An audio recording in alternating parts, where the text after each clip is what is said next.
Hi, thanks for tuning in today to TV2 here at Advent Christian Village. Today we're going to be having a front porch conversation, and our guest is Verdell Smith. Verdell, thank you so much for joining us today. I love it. I'm glad.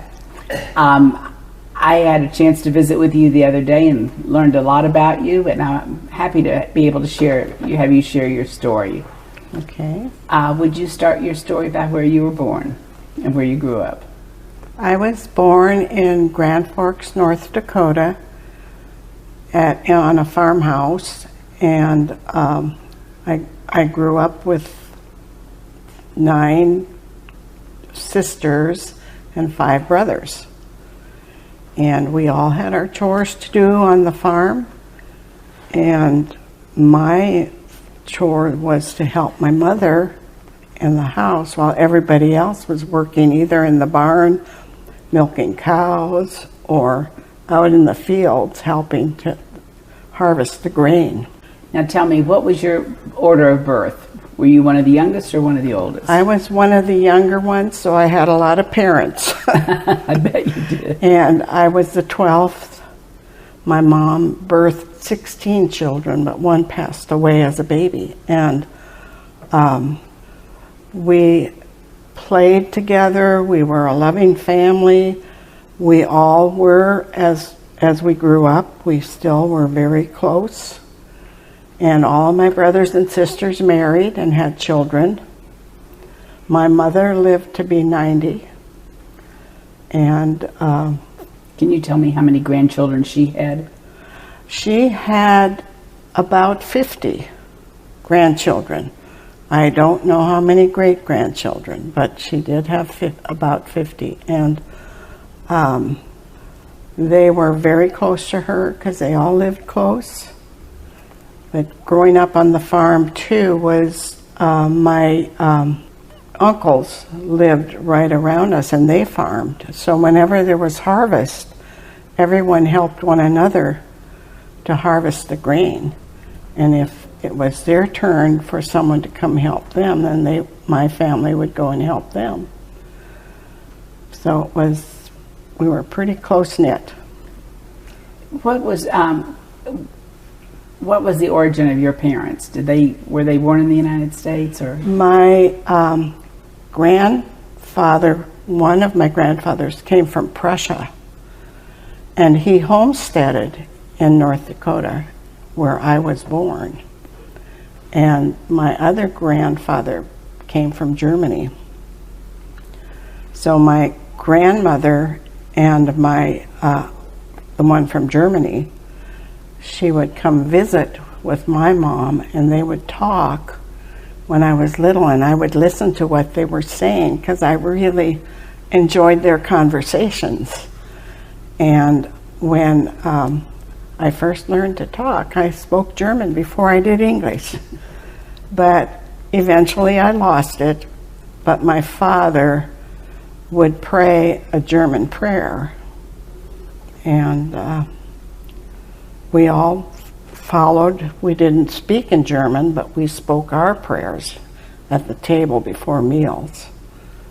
And we could not leave the table until everyone had thanked the Lord for the food. And you knew a lot about being thankful for the food because you raised a lot of it, right? I did. We did. And I worked in the garden weeding, and we planted lots of potatoes and corn and peas and beans and flowers. My mom loved flowers too. So we had a large farmhouse. I can't imagine what your dining room table looked like. It had 2 or 3 boards in it, and my mom always put a tablecloth on it. And we all sat around the table when we ate dinner. We didn't always sit around the table when we had lunch or breakfast. When you were talking about some of your chores, one of the things you talked about was baking. Tell us about how your mother started you baking. I learned to bake when I was 8 years old. I would bake bread. I would make cakes and cookies. My mom would tell me what the recipe was, and I would just follow it. And to this day, I still bake. I do when we moved. I don't know if that's something I would like to do right now, is talk about when we moved to California. Why don't we not go there yet? All right. But tell us about when there was harvest days. How much bread did your mother bake a day? My mother baked 10 loaves of bread every day. And it was a pleasure to have homemade bread. But sometimes it was also enjoyable to have bread that was bought at the store, because we were so used to having bread that was baked. And my mom baked it in the cook stove. And eventually we had electricity, so we had another stove. I was fascinated when we were talking about what home life was like growing up, and you were talking about doing the laundry. Yes. I said it must have been big laundry for that many people, but how did she do the laundry? She had an old gas machine, and she would heat, because we didn't have running water, she would heat the water on the cook stove. And she had 2 tubs for rinsing, and we had, she'd put the hose from the machine out the window because it was a gas run, and you had to start it like you would a lawnmower nowadays if it was a gas run lawnmower. But we hung all the clothes out on the clotheslines, so we had lots of clotheslines. Even if it was 12 degrees below zero? Yes. I got to thinking about that after we talked, and I thought, well, how did they ever get all those clothes dried in the winter in North Dakota? I also learned to iron. I had iron clothes, because then you just had cotton or wool and everything wrinkled. They didn't have polyester. And did you put the iron in the fire? We put the iron on top of the stove. We had those old irons. Yes. Mm-hmm. I have a couple of those in my laundry room that have been, Okay. One was my grandmother's and one was somebody gave to me because they had seen that one. Okay. And the first time my grandchildren were at my house, as they got older, they were looking at, well, what are those for, Grandma? They couldn't even imagine, first of all, because hardly anybody irons much anymore anyway. They could not figure out where the cord was or anything for it. I still iron. I like wrinkle-free clothes. That's a good thing. Tell us about your going to school years. On the farm, I went to a one-room schoolhouse until I was through 6th grade. In the winter time, we weren't able to get through with a car or a truck. So my dad had a team of horses, and we had a sleigh. And my mom would cover us with blankets, and they'd take us in the sleigh to school. We also took our lunch to school. We made sandwiches. Peanut butter and jelly was our favorite. Mm-hmm. I think we got a little bit tired of that. How long would it take you in the winter to get to school? It was about a mile from our house. Oh, okay. Yeah. We went to a country church. When I was little, my brother and I used to sing at Christmas time, Away in a Manger, because we were a singing family. And my children are singing now, too, because I sang with them. What happened after you finished school? After I finished school, we would have our chores. I would help get the meals prepared, which my mom had cooked probably all day, and wash dishes later.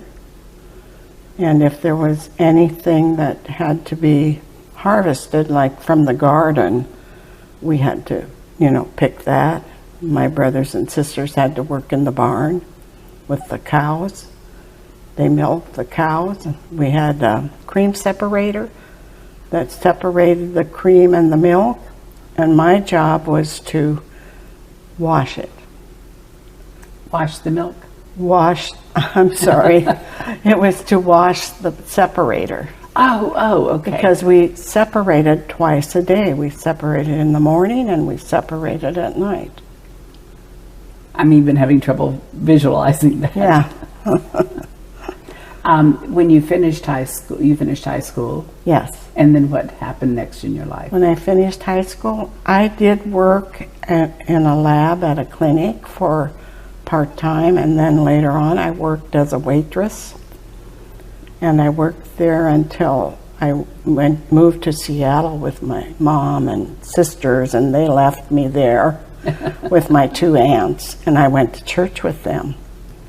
And was that around the time that you met your husband? Yes, my husband was working at the church then, and we married before he went back to finish college at the seminary. And where was the seminary? It was in Springfield, Illinois. So that was quite a move for you. It was, and that's where our first daughter was born.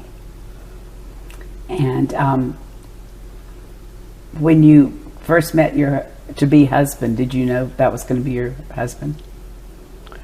When I first met him, I wasn't quite sure, but I always thought, well, I would like to be a pastor's wife. And yes, later on, I got engaged in April, and we were married in the summer. We went back to North Dakota to my home church, and we were married there. And then you continued to live in Springfield, Illinois? We lived there for a year, and then we moved to North Dakota. We had our first church there. And from there we went to Idaho. And from Idaho we went to Oregon. And then my husband retired there, but when he passed away, then we moved to California. Tell us about your children. I have 4 daughters. They went to high school, grade school and high school, and were married in Oregon. And then when we were ready to leave, almost before we were ready to leave, we adopted a son. He was 7 years old when we adopted him. Now he's 50. And we got a call about that there was a deli available. We went to California. Can we stop just a minute before? Tell us about your son that you adopted. Okay, he was 7 years old, and I was home from work because I worked at a school. I took a leave of absence, and the school was just about a block away from our house. And he was with me for about a month, and I decided I think he needs to visit with kids because they're all in school and get to know them. So I took him to school just so that he could play with them and learn the language because he didn't speak any English. And when he was done with school that year, because he was so bright and wanted to learn, that he was already in first grade. And what was his native, where was he from? He was from Korea. We went through the Holt Agency, through the church, and he's working now. He's still working he works at Tesla. So that was kind of a change in your family to It was, suddenly have very a son. much. And I know there was sibling rivalry between my youngest daughter, who was a teenager and in junior high when we adopted him. And so there was kind of, who's the alpha youngest child? Who's the baby? Yeah, who's the baby? And tell us about your daughters. My oldest daughter was a teacher, and she's here in Advent Christian Village. Her husband's in the Good Samaritan Memory Center. And she was here for a year when she found a place for me, but my second daughter, she kind of helps her husband because he has his own business, and she's also written children's stories.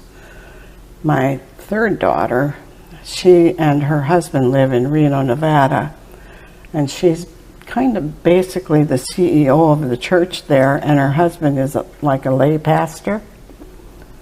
And my fourth daughter she's a stay-at-home mom right now, but she is going through a cancer that she's finding treatments for. And her daughter, her youngest daughter, which is my youngest granddaughter, she just graduated from Grand Canyon University. She's going to be a large animal vet. And then my oldest granddaughter, who lives here in Live Oak, went to Gainesville College, and she's graduating the 6th of May because she has a degree and does designing for fashions and, different things for costumes, and she loves it. So you'll have a graduate on each coast. I will. How many grandchildren do you have? I have 12 grandchildren, and I have 22 great-grandchildren and one great-great-grandson. And the great-great-grandson lives in Live Oak. What did you think when your daughter talked to you about moving across country? Well, there was not much of a choice. I had to find a place to live because I had fallen and cracked my head and had a brain bleed, and I was unconscious for a while. But I had to live with my daughters when I got out of the hospital. And then when I went to visit my mobile home, because we had so much snow that winter, the roof had caved in, so I didn't have a place to live. And so I said to my daughter, "Can I come and live with you for the winters here, and then come back in the summer and live with my other daughters?" And then that's how she found this place for me in Smith Riverview. I moved here sight unseen, so I moved by faith, and I trusted that the Lord would make everything okay, and He has. And you have now some neighbors that you're getting to know, and yes, I love people. I've always loved people, I guess, because I grew up with people. And I visit an older lady. I check on her every day, and I walk with her. I do some errands for her. I take her to appointments, and there's another lady that's next door to her. She's able to get around and do things, but the older lady that I visit with, she's 93. And I walk with her sometimes in the evening with her walker. But and also I would deliver meals to some of the people who couldn't get out, and that was a fun thing, just getting to meet people. I love the people here at Advent Christian Village. When I was visiting with you in your apartment, you have the most lovely view. You have a garden outside, and there were always birds right outside of your window. There are, and it's called the secret garden, or the hidden garden. And I've put flowers out there, but I see the cardinal and his mate every day in the morning and in the evening, but I don't see them during the day. And it's just fun to see all the beautiful flowers and, the birds.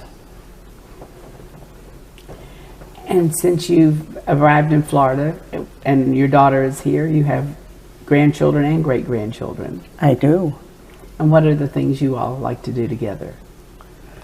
We get together as a family and have meals, or we also go to Presbyterian Church in Live Oak. My grandson-in-law is a pastor there. And so we do a lot of activities like that, and going shopping, just visiting. Now, are you singing there at the church? Am I? Singing at the church? No, we don't have a choir. It's a smaller membership there, and growing up, I did sing in the choir. And I understand you're going to be taking a trip soon? I'm going to be taking a trip back to California. I'll be gone until probably September. But my youngest granddaughter is getting married. She graduated and now she's getting married. And I'm going to help with the wedding. I'm going to do some of the baking. And you have to get there early, you said, to do that, right? Yeah. Well, my daughter, her mom, is going to help. And we're going to do all the cookies. And then when we get to the place where she's getting married, the little town, we will bake the cookies there and have cookie trays for her wedding and a small wedding cake. I interrupted you when you were going to tell me earlier about the Oregon and the deli.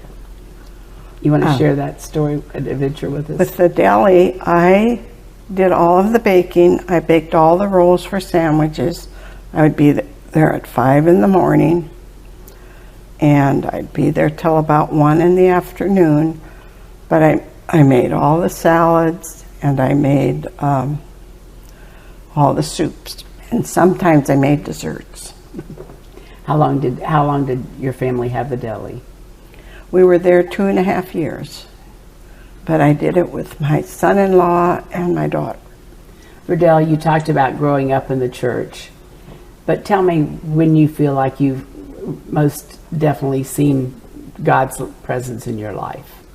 When my youngest daughter was born, she was 7 months old when I recontacted rheumatic fever. And it left me with a kidney problem and also a heart problem. And I could not do anything. I couldn't even hold her for at least a year unless someone put her on my lap. And we had a full-time housekeeper. So it was, kind of devastating because they weren't expecting me to live. And I had 4 little girls, and I prayed to the Lord, Lord, you've given me 4 little girls, and I need to see that they're raised. And He kept me alive. I didn't want to die then, and I just had to trust that He was going to see us all through it, and He did.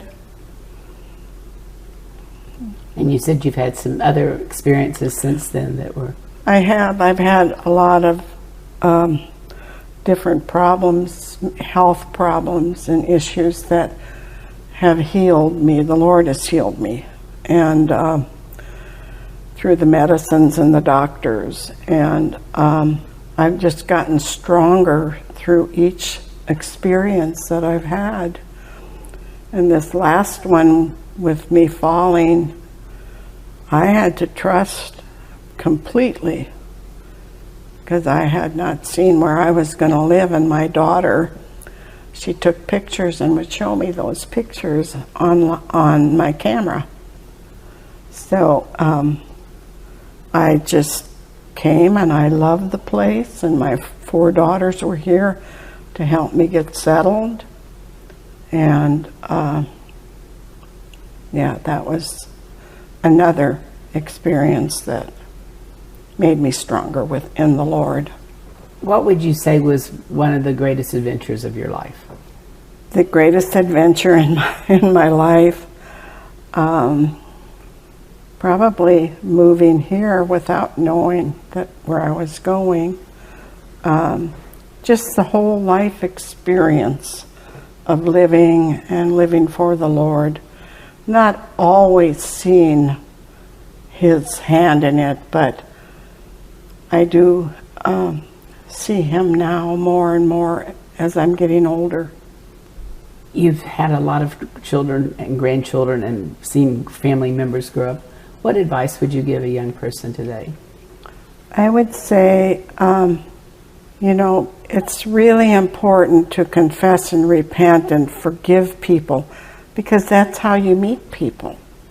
And you'd stay away from them if you didn't like them. I mean, the Lord says, love your enemies too.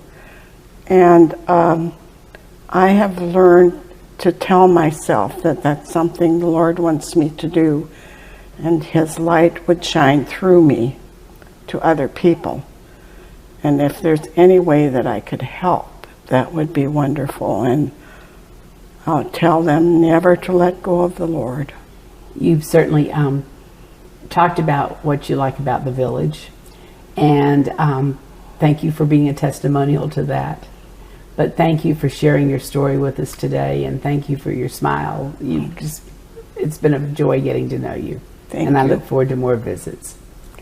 And I hope you all will tune in again for another Front Porch Conversation.